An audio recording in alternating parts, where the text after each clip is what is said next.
आप सबको मेरा प्रणाम। दोस्तों, ये धीरे धीरे विंटर की सीजन शुरू हो गई है, तो बहुत सारे विंटर के प्लांट मैंने अपने गार्डन में लगा लिए हैं और काफ़ी सारे मुझे नर्सरी से भी लाने हैं और थोड़े बहुत मैं लेके भी आई हूँ और मैंने लगाना भी शुरू कर दिया है।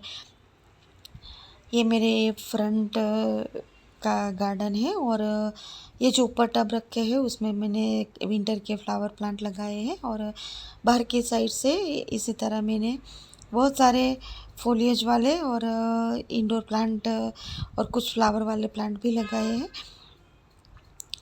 और हार्डी प्लांट है तो ये जो बाहर की साइड भी चल जाते हैं और ऊपर की साइड में सभी मेरे क्राइसेंथेमम के प्लांट और गुलाब के प्लांट रखे हैं।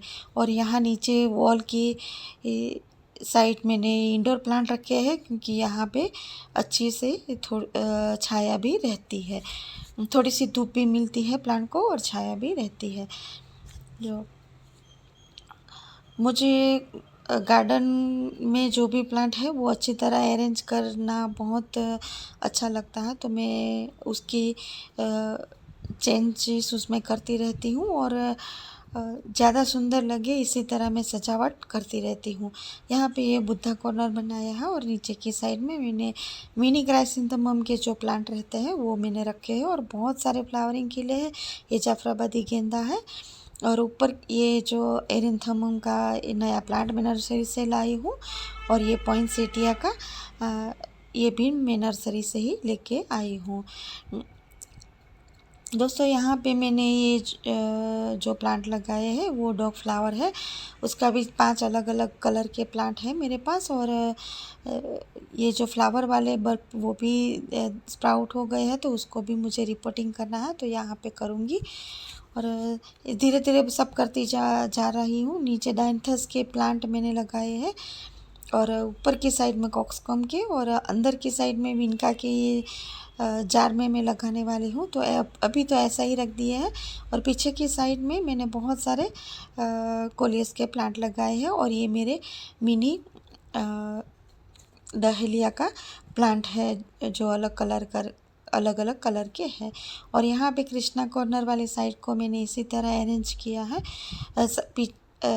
बीच में जो साइड पे टब रखे हैं उसमें मैंने विंटर के कुछ सीडलिंग वाले प्लांट मैंने लगाए हैं और ये जो मेरे पास पाइप पड़ा था तो उसी को मैंने ये इसी तरह लगा के छोटे छोटे हैंगिंग प्लांट लगा दिए हैं। अभी थोड़े दूसरे भी बहुत सारे हैंग करने वाली हूँ क्योंकि अभी तो काम मैं कर रही हूँ और बहुत सारा उसमें अभी ऐड होगा। और विंटर के बहुत सारे प्लांट भी अभी नर्सरी में आए नहीं थे, तो वो अभी आएंगे तो वो लाके मैं यहाँ पे लगाऊंगी। तो ये परमानेंट फ्लावर प्लांट, फोलिएज वाले प्लांट और ये सब प्लांट जब एक साथ लगाऊंगी तो वो गार्डन का लुक और निखर के आएगा और इसी तरह हम गार्डन में एक सुंदर सा लुक देंगे तो देखने में भी बहुत सुंदर लगता है और हमें भी बहुत खुशी मिलती है। मुझे तो इसी तरह गार्डन सजाना बहुत अच्छा लगता है, तो मैं हर बार कुछ ना कुछ चेंज करती रहती हूँ और इससे मेरा गार्डन और सुंदर बनता जाता है। दोस्तों, बीच में मैं घास अपने आप वो पहले लगाया था तो निकल रहा है। अगर अच्छी तरह नहीं निकलेगा तो इस बार सोच रही हूँ कि मैं नर्सरी से जो घास आती है ये लाके गार्डन ग्रास में लगाने वाली हूँ। देखती हूँ, वैसे तो बहुत सारे घास छोटी छोटी निकल आई है, तो वो अच्छी तरह निकल आएगी तो लाने की ज़रूरत नहीं पड़ेगी। यहाँ पे मेरे सारे परमानेंट फ्लावर प्लांट है, एक्सोरा ये सब। और ये जो हैंगिंग प्लांट लगाए हैं वो भी छोटे छोटे हैं। अभी तो दूसरे भी मैं फ्लावर वाले पिटूनिया वगैरह का हैंगिंग बास्केट बना के मैं यहाँ पे लगाने वाली हूँ। और ये जो डाइंथेस का पहले मैंने लगाया था उसको कटिंग कर दिया था तो बहुत अच्छे से ग्रो हो गया है। और तो वाइट पिटूनिया के प्लांट मैंने ये टब में लगाए हैं और ये पूरा टब भर देता है। ये जो पहले क्राइसेंथेमम का प्लांट लेकर आई थी तो उसको भी मैंने ये जो फ्लावर उसके ख़राब हो गए हैं तो उसकी कटिंग कर दी है और फिर से उसमें गोबर की खाद और वुडनेस डाल दिया है ताकि वो मुझे फिर से फ्लावरिंग दे सके। तो इसी तरह करेंगे तो फिर से आपके क्राइसेंथेमम के प्लांट में फ्लावरिंग आते हैं। और ये डांथेस का भी बहुत अच्छे से ग्रो हो गए हैं, नई नई ब्रांचेस से भी निकल रही है और उसको मैंने एक दो कटिंग लेके मैंने दूसरी जगह लगाया भी है, उसकी भी कटिंग आसानी से लग जाती है। और ये जो क्राइसेंथेमम के 3 अलग प्लांट में लेके आई थी तो उसको रिपोर्टिंग कर रही हूँ। जब भी आप विंटर फ्लावर प्लांट रिपोर्टिंग करते हैं तो उसको उसके साथ ज़्यादा छेड़छाड़ मत कीजिए।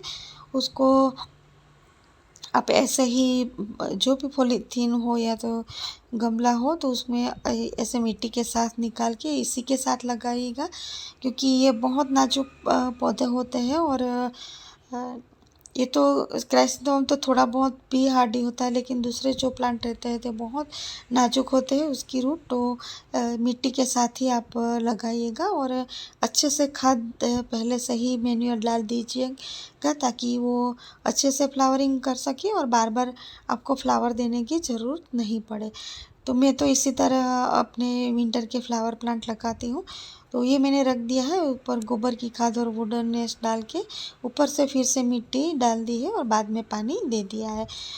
एक दिन के लिए थोड़ा छाए वाली जगह में रख के उसको आप बाहर रख सकते हैं, या तो आप शाम के टाइम पे रिपोर्टिंग करेंगे तो सुबह तक अच्छे से सेट हो जाएगा।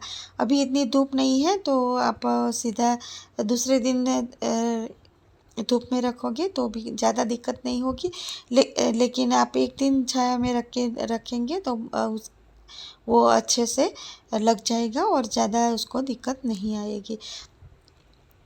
तो इसी तरह दूसरे जो मेरे प्लांट है उसमें भी थोड़ी बहुत खाद डाल के मैंने लगा लिए हैं।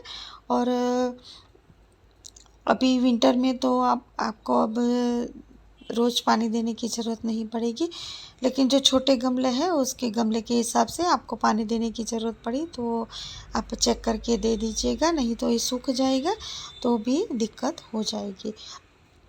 दोस्तों इसी तरह मेरे क्राइसेंथेमम के भी बहुत सारे प्लांट मेरे तैयार हो गए हैं। और दूसरे भी मैं विंटर सीजन के जो भी फ्लावर प्लांट नर्सरी में आते हैं रहते हैं, इसके हिसाब से मैं लगाती जाऊंगी।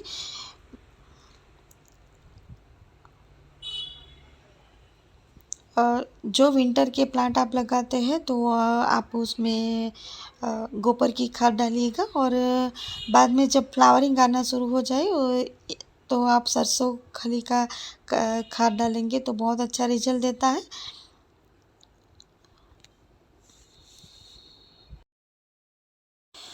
दोस्तों आप भी इसी तरह अपना विंटर गार्डन बनाइए, बहुत सारे पौधे लगाइए, अपने आसपास का वातावरण सुंदर और स्वच्छ रखिए। फिर मिलते हैं नई वीडियो में नई जानकारी के साथ, तब तक के लिए बाय। हैप्पी गार्डनिंग, जय श्री कृष्ण।